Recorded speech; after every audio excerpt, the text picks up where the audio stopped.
Hello everyone, good morning. আশা করি তোমরা সবাই অনেক ভালো আছো, সুস্থ আছো। আমিও কিন্তু বেশ ভালো আছি। আমি রত্না, আমার এই ছোট্ট পরিবারে আরও একটি নতুন ব্লগে তোমাদের সবাই অনেক ভালোবাসার অনেক ওয়েলকাম। এখন ঘড়িকাটের সময় হইতেছে তো 10টা 15-এর মতো। তো ঘুম থেকে উঠছি ওই 8টা সাড়ে 8টার দিকে।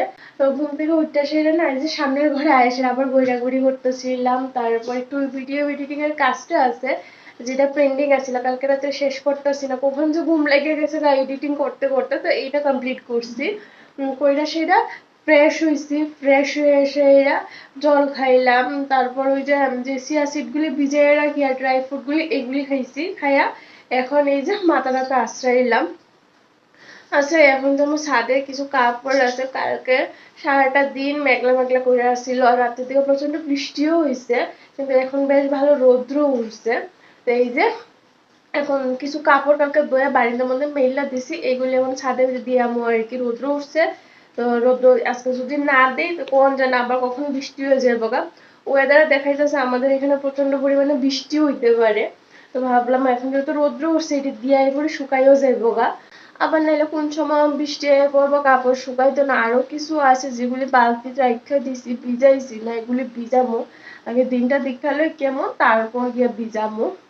আর বর এখনো ঘুম থেকে উঠছে না, ও দুপুরে ডিউটি, তো ও ঘুমাইতেছে। তো এদিকে আমি আমার কাজ কিছুটা সারি, সকালে যে কাজকর্ম থাকে টুকটাক এগুলি সারি।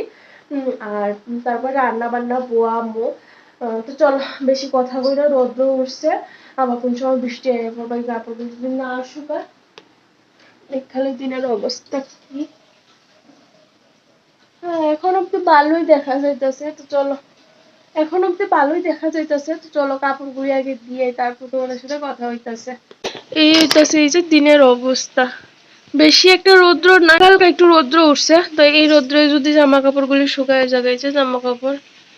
নর্মালি তো বৃষ্টি ভালো লাগে, বৃষ্টি আইলে একটা ঠান্ডা ঠান্ডা ওয়েদার থাকে, চারপাশটা দেখতেও বেশ ভালো লাগে। তার সাথে খিচুড়ি খাইলে কিন্তু দুর্দান্ত লাগে, গরম গরম খিচুড়ি, তার সাথে আলু ভাজা বা একটু ঘন্ট টাইপের কিছু করলে দুর্দান্ত লাগে। কিন্তু এই যে কাঁচা ধোয়া বা ঘরের কাজ, বাইরের কাজ, এইগুলি না করতে বড় ঝামেলা গো। না বাইরে করে যাওয়া যায়, না কোনো কিছু করা যায়। এই তো যেমন আমার রান্নাঘরের যে পিছনের দিকটা আছে, এইটার অবস্থা এত খারাপ হয়ে রয়েছে।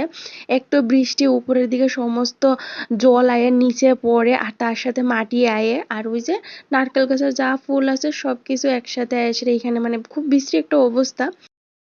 আজকে 2-3 দিন ধরে এমন ভাবেই চলতেছে, একটু পর পরে বৃষ্টি আয়ে থামে, আয়ে এই করেই চলতেছে। তো যাক, কালকের যা জামা কাপড় আসছিল এগুলো মেলা দিছি, বেশি একটা না। আমার রেগুলার যেগুলি ইউজ করি স্নান করার পরে এইগুলি মেলা দিলাম, বেশি একটা আসিল না। তার উপরে ভাবতেছি আজকে আরো কিছু কাঁচা ধোয়া করার আছে, কিন্তু দিনের অবস্থা দেখে না সাহস হইতেছে না যে এগুলি ভিজাই দিমু। এদিকে ছাদ থেকে আমাদের যে পাড়াটা আছে এটা তোমাদের দেখাই দিলাম। এই যে সকালবেলা না বেশ সুন্দর লাগতেছিল, সকাল তো না, এখন 10টা বেজে গেছে গা। ইদানিং জানো তো এত সকাল করে আমি ঘুমতে উঠতেও পারি না, আর যদিও উঠি এই যে ব্লগটা শুরু করতে পারি না। ও এক তো ওর অফিস থাকে, তারপর কালকে আসছিল ওই যে এডিটিং এর কাজটা কমপ্লিট করতে পারছি না, ঘুমটা লাগিয়ে গেছিল গা।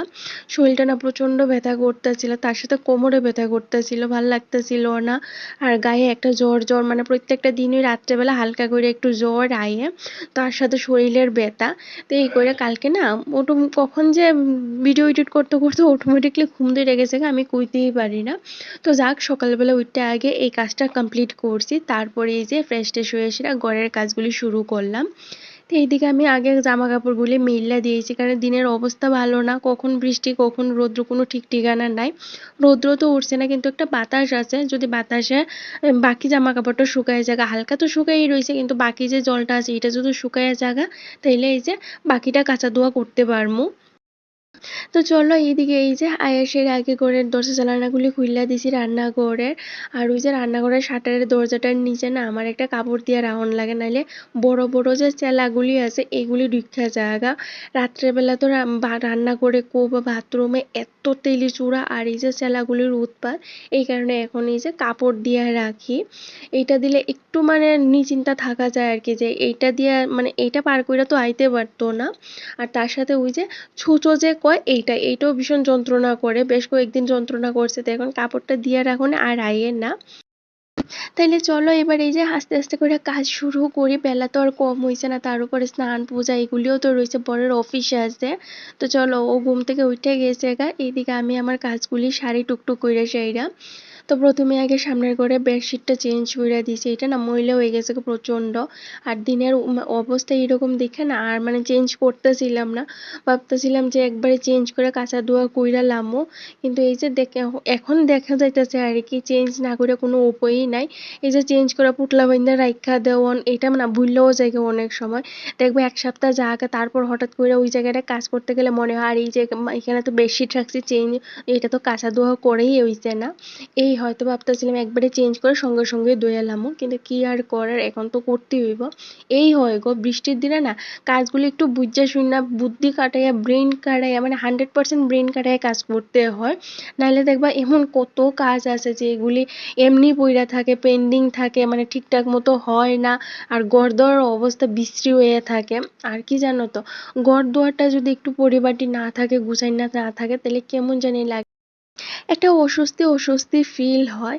কিন্তু মাঝে মধ্যে যখন কাজ করতে ভালো লাগে না, তখন এমনি কাজগুলি থাকে। আর এই যে র্যাকটা তো তোমাদের দেখেই দিছিলাম কবে আনছিল, তো র্যাকটা আনার পর তো সঙ্গে সঙ্গে আর কাজটা করতে পারছি না। তো পরের দিন এই যে র্যাকটা সুন্দর করে সাজিয়ে গুছিয়ে রাখলাম। তো বরের আইডিয়াটা লাগাই সেরে কাজটা করছি। র্যাকটা কিন্তু সামনের ঘরে রাখছি। আর এটার সামনে কোনো পর্দা দিছি না, যেহেতু এটার নিচে প্রচুর জিনিস রাখছি যেগুলো আমাদের নিত্যদিনের লাগাতে, কে বারবার পর্দা সরাইবো, আবার জিনিস নিব, আবার পর্দা টানবো, এটা তো আমার বর জীবনও করতো না। উল্টা আরো এটা নিয়ে ও আমার সঙ্গে ঝগড়া করবো যে কেলিকে তুমি পর্দা লাগাইছো, পর্দা না লাগাইলে ভালো হইতো, এমন কি আছে পর্দা ছোটাইয়া ফেলাই দিব। তাই আর আমি কোনো পর্দা লাগাইছি না। এই কারণে জিনিসগুলি একটু গুছাইয়া রাখুন লাগে, নাহলে কেমন জানি বিশ্রী লাগে। মানে অগোছালো থাকলে না কোনো জিনিসই ভাল লাগে না। সে একটা ছোট্ট র্যাক হোক বা টেবিল হোক, সব জিনিসগুলি পরিপাটি থাকলে দেখতে খুব ভাল লাগে। কারণ ঘর হইতেছে এমন একটা জায়গা যে সারাদিনের কাজকর্মের পরে এখানে একটু শান্তির শ্বাস ফেলামু, একটু রেস্ট করমু, সবার সঙ্গে বসে একটু গল্প করমু। তো এই ঘরটাই যদি পরিপাটি কইরা গুছাইনা না থাকে, টিপটপ না থাকে, তাহলে কি ভালো লাগে কও তো? তো আমিও কিন্তু একজন সাধারণই মানুষ। আমার ঘর যে সবসময় পরিপাটি থাকে বা এই যে ব্যালকনি সবসময় টিপটপ করে গুছানো থাকে, পরিষ্কার ক্লিন থাকে, এরকম কিন্তু না। যখন ভালো লাগে না, আমার ঘরও কিন্তু অগোছালো থাকে। সবসময় তোমাদের দেখানো হয় না অগোছালো জিনিসগুলি, গুছানো জিনিসগুলি তোমাদের সামনে প্রেজেন্ট করার চেষ্টা করি। কিন্তু এর মানে এই না যে আমি সবসময় একদম পরিপাটি গুছাইয়া টিপটপ থাকি, কারণ কোনো মানুষই কিন্তু পারফেক্ট হয় না। সব মানুষের মধ্যে কোনো না কোনো কমতি কিন্তু থাকেই। আর আমার তো কোনো কাজের লোকও নয় বা হেল্পিং হ্যান্ডও নাই যে আমার হাতে হাতে কাজ করব বা আমি না কাজ করলে সেই কাজটা কইরা দিয়া যাইবো গা। অনেকের বাড়িতেই হয়তো হেল্পিং হ্যান্ড থাকে, যেমন ঘর মোছা, বাসন ধোয়া, কাচা ধোয়া করা, এগুলি লেগে হেল্পিং হ্যান্ড থাকে। আমার সেইরকম কোনো কিছু নাই। আমার ঘরের লেগে আমিই রানী, আমিই চাকরানী, আমিই কিন্তু হেল্পিং হ্যান্ড, সব কিছু আমিই। আর এই কাজগুলির মধ্যেও কিন্তু অনেক সময় দেখবা আমাদের অনেক সমস্যার সমাধান হয়ে যায় যখন মনটা অগোছালো থাকে বা শান্তি নাই বা অশান্তি ফিল হয় আর কি। তখন দেখবা এই যে সংসারের কাজগুলি টুকটাক সেইটা কাজ করলে কিন্তু অনেকটা মানসিক অশান্তি দূর হয়ে যায়। আর আমি এইরকম একটা ফ্যামিলির থেকে বিলং করি যে এখানে হেল্পিং হ্যান্ড থাক দূরের কথা, আমরা কিন্তু কারোর থেকে যে একটু সাহায্য নিব এইরকম চিন্তাধারাও কিন্তু কোনোদিন করছি না। আমার মারে সবসময় দেখছি নিজের কাজটা নিজেরই করতে, সে যতই কষ্ট হোক। সেই জায়গায় দাঁড়িয়ে এখন যদি আমি আমার লেগে হেল্পিং হ্যান্ড খুঁজি, তাহলে কেমন জানি লাগে, মানে নিজেরা না খুব একটা বড় বড় বড় দেখানো মনে হয় না। এই কারণে সবসময় নিজের কাজটা নিজেই করি। আর নিজের কাজ নিজে করলে দেখবা আলাদা একটা তৃপ্তিও হয়, সেই কাজটা একদম মনের মতো হয়, পারফেক্ট হয়। আর শুধু কাজটা পারফেক্ট বা মনের মতো হওয়া কথা না, তার থেকে বড় কথা হইতেছে পয়সার ব্যাপার আর কি। আমাদের মতো পরিবারে না পয়সাটা ভীষণ ম্যাটার করে গো, কারণ আমাদের প্রত্যেকটা পদে পদে আমাদের পয়সাটা ভীষণ দরকার, সেভিংস করা দরকার। কারণ কে জানে কালকে আমাদের লেগে কি রাখা আছে। তো আজকে যদি আমরা সেভিংস না করি, কালকে না আমাদের লেগে অনেক বড় সমস্যা দেখা দিতে পারে। হঠাৎ করে যদি কোনো সমস্যা এসে পড়ে, তাইলে আমরা অন্য কারোর কাছে গিয়ে হাত পাততে হইব। আর কে জানে গো, এখন কেউই না কারোর হেল্প করতে চায় না। তো এই কারণে সবসময় নিজের ব্যাকবোনটা কিন্তু স্ট্রং রাখা দরকার। তো যাই হোক, অনেক কথা কইয়া লাইছি। এইদিকে দেখো তোমাদের সাথে গল্প করতে করতে ঘর দুয়ার গুছাইয়া আজকে ব্যালকনিটা পরিষ্কার করছি একদম সুন্দর কইরা সেরা।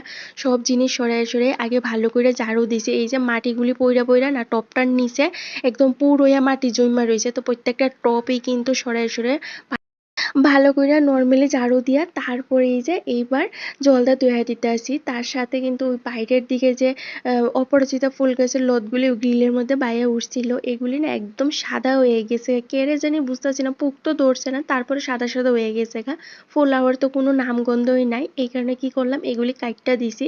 নেক্সটে দেখতেছি আর নতুন নতুন লত মেলতেছে, এগুলি যদি ভালো হয় তো একদম গ্রিলটা সুন্দর কইরা পরিষ্কার কইরা উপরে যে মাকড়সা ঝুলগুলি আছে এগুলিও পরিষ্কার কইরা দিছি।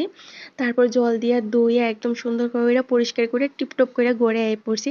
আর দেখতেই পাইছিলাম মানি প্ল্যান্টগুলি এত সুন্দর হয়েছে জানো তো। ইদানিং তো আমি যত্নই করতে পারতেছি না কোনো গাছের, তারপরও অযত্নের পরও গাছগুলি এত সুন্দর গ্রো করছে। সত্যি এটা দেখা না আমার নিজেরই ভীষণ ভালো লাগতেছিল যে অযত্নের পরেও গাছগুলি ভীষণ ভালো হয়েছে। তোমাদের কোনো একদিন দেখামো ব্যালকনির সমস্ত গাছগুলি। তো চলো এইদিকে এই যে ঘরে আয়া কয়েকটা জামা কাপড় আছিল এগুলি গুছাই রাখছি। আর এই যে ট্রলিটা, এটা তো এতদিন সামনের ঘরে আছিল, এখন এই যে বেডরুমে এটা নিয়ে রাখছি। আর এটা না অনেকটা স্পেস নষ্ট করে দিতেছিল, আর বাকি জিনিসগুলি রাখা হইতেছিল না, এদিক সেদিক হয়ে থাকতেছিল। তাই ভাবলাম এটার মধ্যে আরো কয়েকটা বাড়তি জিনিস আছে বাইরে, এগুলি ঢুকাই এসে থাইরাটের উপরে রাইখা দেই। এক তো ঘরে বেশি একটা জায়গা নাই, তার উপরে জিনিসগুলি যদি রাখার একটা পারফেক্ট জায়গা না হয় তাইলে বুঝতে পারতেছো কতটা সমস্যা। এই যে বেডরুমটা দেখো, এইটুকুনি জায়গায় হাঁটাচলা করার লাগে, এর মত উপরে যদি আমি এখানে অন্য জিনিস রাখি তাহলে এইটুকুনি জায়গাও থাকে না। আর একটু পরে পরে এই জিনিসে ওই জিনিসে কিন্তু হোঁচট খাই। তো এদিকে আমার ঘর মুছাও কিন্তু কমপ্লিট। আমার সব কাজই হয়ে গেছে, কারণ শুধু রান্নার কাজটা বাকি রয়েছে আর স্নান আর পূজা রয়েছে, এইটুকুনি কাজই বাকি রয়েছে। তাইলে শেষ হয়ে যাবে গা, মানে ডেইলির যে কাজগুলি আছে এগুলি শেষ হয়ে যাবে গা। তো এদিকে আমি গড় মুছতে মুছতে এই যে ডাল বয়াই দিছিলাম সিদ্ধ, আর এখানে এই যে ভাতও বয়াই দিছিলাম। এই যে ভাতটাও কিন্তু হয়ে যেতেছে গা, আর এই যে ডালও সিদ্ধ হয়ে গেছে অলমোস্ট।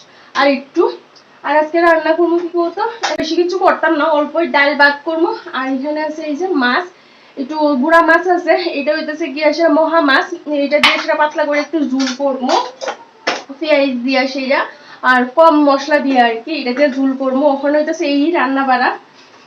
আর তার সাথে আছে কালকেরই দেখো অনেকটা আলু ভাজা আছে, এই কারণে আর কিছু করতাম না। আর তার সাথে কিন্তু পান্তা ভাতও আছে অনেকটা। তো ভাবতেছি আমি একটু পান্তা ভাত খাবো শুটকির ভর্তা দিয়ে, সেটা তো শুটকির ভর্তা করবো। আজকে আর পাড়াত বাইটা করতাম না, আজকে কিন্তু ওই যে হাতে টিপা সেটি করবো, শুকনা মরিচ দিয়ে সেটা দুর্দান্ত লাগে পান্তা ভাতের সাথে খাইতে। তো চলো এই যে এখানে ডালটা হয়ে গেছে, ঘুরতে সেটা ফোড়ন দিব আর মাছটা বুয়ামো। তো চলো ঝটফট করে এটাও শাড়ি। দেখো এখানে অনেকটা পান্তা ভাত আছে, এইটা দিয়ে শুটকির ভর্তা দিয়ে খামো। আর এই যে ডালটা হলে ঘুরতে সেটা ফোড়ন দিব। তো এইদিকে আমি রান্নাটা বয়ে সেরে কিন্তু এই কাজগুলি করতেছিলাম, কারণ এই যে একটু দেরি হয়ে গেছে। দেরি কি, এখন আমার এইটাই রুটিন গো। আমি একটু বেলা করে ঘুমতে উঠি, এত সকাল করে আর আমি উঠতে পারি না, আর এত সকাল করে উঠলে ঘুমটা প্রপার হয় না। আর সারাটা দিন একটা ক্লান্ত ক্লান্ত ফিল হয়, মানে শরীরটা না ভীষণ যন্ত্রণা করে বা কেমন যেন একটা এনার্জি লেস লাগে। এখানে একটু বেলা করে ঘুম থেকে উঠি, কিন্তু একটু প্ল্যানিং করে একটু বুদ্ধি খাটায় কাজ করলে বেলা করে উঠলেও সমস্ত কাজগুলো হয়ে যায়। কিন্তু সেই কাজগুলো একটু মানে স্টেপে করতে হয় আর কি, তাইলেই হয়। তো চলো এইদিকে এই যে ডালটাও সিদ্ধ হয়ে গেছিলো, আর কালকের অনেকটা পান্তা ভাত আছে, এটার লেগে শুটকি ভর্তা করবো। আজকে 2-3 দিনে একটু শুটকি ভর্তা খাইতে ইচ্ছে উঠতেছে, তো ভাবলাম আজকে করি, পান্তা ভাত যেহেতু আছে। আর এদিকে ফ্রিজে পরশু দিনের বেশ অনেকটা কিন্তু মহা মাছ আছিল, তো এইটা দিয়ে একদম খালি খালি করে একটু ঝোল করছি, যা আজকে কিন্তু গুঁড়া মরিচ দিয়ে করছি একটু ঝাল ঝাল করে সেইটা। তার সাথে এই যে তাওয়াটার মধ্যে শুটকিটা টাইল্লা নিতে আসছি, তারপর পেঁয়াজ টিয়াজ কাইটটা শুকনা মরিচ টাইল্লা এটা দিয়ে কিন্তু একদম ঝাল ঝাল করে সেটা ভর্তাটা করবো। আজকে না একটু ঝাল ঝাল খাইতে ইচ্ছে করতেছে। আর শুটকি ভর্তা একটু ঝাল ঝাল না হলে ভাল লাগে না। আগে না এই ভর্তাটা আমার মা কইরা দিত গরম গরম ভাতের সাথে। রান্না বান্না করছি, তো এখানে পাঁচফোড়ন সম্বাস দিয়ে সে ডাইল করছি, আর এখানে এই যে শুটকি মাছের ভর্তা করছি, আর এখানে আছে আলু ভাজা আর কয়েকটা মহা মাছ ভাজা, আর এখানে এই যে মহা মাছের ঝোল করছি, একদম খালি খালি ঝোল করছি। এই যে গরম গরম ভাত। তো এই হচ্ছে রান্না বান্না। তো এই তো রান্না বাড়া কমপ্লিট, রান্নাঘরটা পরিষ্কার করার বাকি আছে, সিঙ্কে কয়েকটা বাসন আছে, এই কয়টা দইয়া মাইচা রাখবো আর রান্নাঘরটা পরিষ্কার করবো। আর দেখো গত পরশুদিন এই যে সবজি আনছিল, তার সাথে অনেকটা কলাও আনছিল, এই কলাগুলি ঝুড়ির মধ্যে রাখে একটা ভিজা কাপড় ওই যে এটার মুখটার মধ্যে পেঁচায় দিছিলাম যাতে কলাগুলি নষ্ট না হয়। কিন্তু কি হয়েছে দেখো, কলাগুলি এতই নরম হয়ে গেছে সকালবেলা যখন বরের টিফিন দিতাম গেছি ওই যে ফোনাটা ধরতে মারতেই ঝরঝর করে ছুটে পড়ছে। এখন তাড়াতাড়ি নষ্ট হয়ে যায় ওকে কি আর করার, 2-3 দিনের মধ্যে খাইয়া সেটা শেষ করতে পার। ফ্রিজে তো রাখা যায় না, ফ্রিজে রাখলে দেখবো তাড়াতাড়ি কিন্তু নষ্ট হয়ে যায় আর কলাগুলি কালো কালো হয়ে যায় তখন আর ভাল লাগে না। আজকে কি রান্না বান্না করলাম তোমাদের তো দেখিয়ে দিলাম, একদম শর্টকাটে রান্না বাড়া করছি, সিম্পল রান্না বাড়া। 2 বেলার মেনু আছিল, মানে দুপুরে আর রাতে। সকালবেলা যেহেতু আমাদের খাওয়া হয় না। ডিম দিয়া পরোটা, হ্যাঁ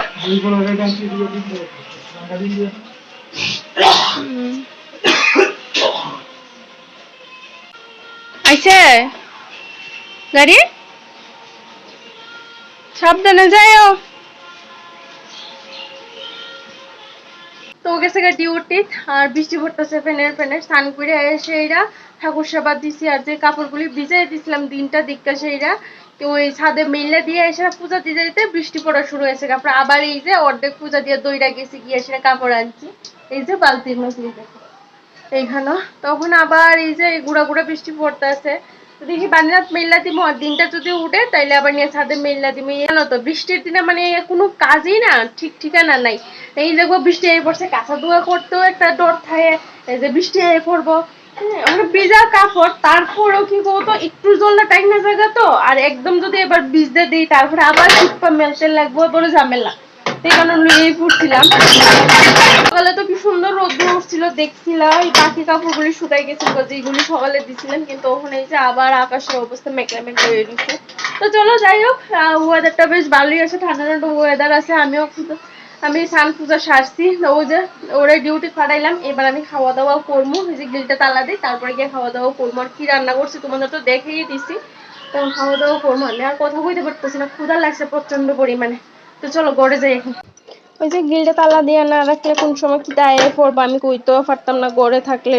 এদিকে কি এই যে তালা দিয়ে লাগছে, ও আইতে আইতে সন্ধ্যার সময়। এই যে আমার লেগে ভাত বেড়ে লেগছি, এই যে এখানে পান্তা ভাত, এখানে শুটকির ভর্তা, এখানে মাছ ভাজা আর লাউয়ের চামড়ার আলু ভাজা, আর এখানে হইতেছে মাছের ঝোল। তো চলো এবার খাওয়া দাওয়া করি, ক্ষুধা লাগছে। তাইলে চলো এবার এই যে দুপুরে খাওয়া দাওয়াটা সারি। এই শুটকির ভর্তাটা জল পাতা খাইতে দুর্দান্ত লাগে, এই কারণে এই যে ভর্তাটা করছি। এই ভর্তাটা গরম ভাত দিয়ে খাইতে আরো বেশি মজা লাগে। যখন জল ভাত দেখা যাচ্ছে রাত্রে এখন গরম ভাত দিয়ে চলো খাওয়া দাওয়া সারি, তারপর তোমাদের সাথে দেখা হয়েছে। তখন বাজতেছে 7:30টার মতো। এই যে রান্না করে দুপুরে খাওয়া দাওয়া করে ছিল না, এমন ঘুম দিছি, সন্ধ্যার আগটা ঘুমটা ভাঙছে। তো ঘুম ভাঙার পরে সন্ধ্যাবাতি দিলাম, দিয়া সেইটা একটু মোবাইল ঘাটাঘাটি করতেছিলাম, বাড়ির কথা কইছি মার সাথে। তারপরে যে ওখানে বসছি রান্না করে সুজা কোন কোন হয়েছে পরাটা যাইবার সময় তো শুনতেই পাইছো কয়ে গেছে যে মালাবাড়ির যে পরোটাটা আনছিলাম স্মার্ট বাজার থেকে, এটা দিয়ে ডিম রুটি করার লেগে কয়ে গেছে। তো দুইটা ডিম রুটি করবো, একটা আমার লেগে আর একটা ওর লেগে। তো যেহেতু এটা ফ্রোজেন, প্রথমে ভালো করে সেকতে লাগবো, কোনো তেল না কোনো কিছু না, নর্মালি সেকবো, তারপরে এটা ডিম রুটি করবো। এই যে এটা করে দিয়ে দিছি। আর এখানে কিন্তু এই যে ডিমটাও রেডি করে নিয়েছি। ডিম ছিল, দুটা ডিম কিন্তু পাইকে গেছিল, আমাদের এটা আলাদা করে রেখে দিছিলাম। তো এটা দিয়ে সেটা কিন্তু ডিম রুটি করবো। আজকে সন্ধ্যার খাওয়াটা কিন্তু জমা যাবো, বেশ মজা লাগবে খাইতে। একলা লেগে না এত কিছু করতে ইচ্ছে করে না, ও যদি একটু সাথে থেকে খা তাহলে করতে ভালো লাগে। তো চলো এদিকে তো দুধ গরম হয়েছে, এটা পরোটাটা আগে শীতটা লই, তারপরে ডিম দিয়ে সেরা করবো। তো এইদিকে সন্ধ্যার পরে বানাইতেছি ডিম পরোটা। দুপুরবেলা যখন ডিউটিতে গেছিল তোমরা তো শুনতেই পাইছো, আমার বর অর্ডার জারি করে গেছে যে ওর লেগে যাতে ডিম পরোটা কইরা রাখি। কি হয় কৌতো, এই যে দুপুরবেলা না এক মুঠ থেকেও কম ভাত খাইয়া যা, আর এই যে যাওয়ার সঙ্গে সঙ্গেই কিন্তু কাজ শুরু হয়ে যায়, নন স্টপ দাঁড়ায় সেরা কাজ করতে, প্রচুর ওটি হয়। তো এই কারণে এই যে দুপুরবেলা ডিউটি থাকলে ক্লান্তটা না একটু বেশি হয়ে যায়, পরিশ্রমটা বেশি করতে হয়। এই যে সন্ধ্যার পর আইতে আইতে না ওর মুখটা এতটাই ছোট হয়ে যায় আর ক্লান্তির ছাপটা না বেশ ভালোই বোঝা যায়। ঘরে যখন ঢুকে মনে হয় যেমন শরীরে আর কোনো এনার্জি থাকে না।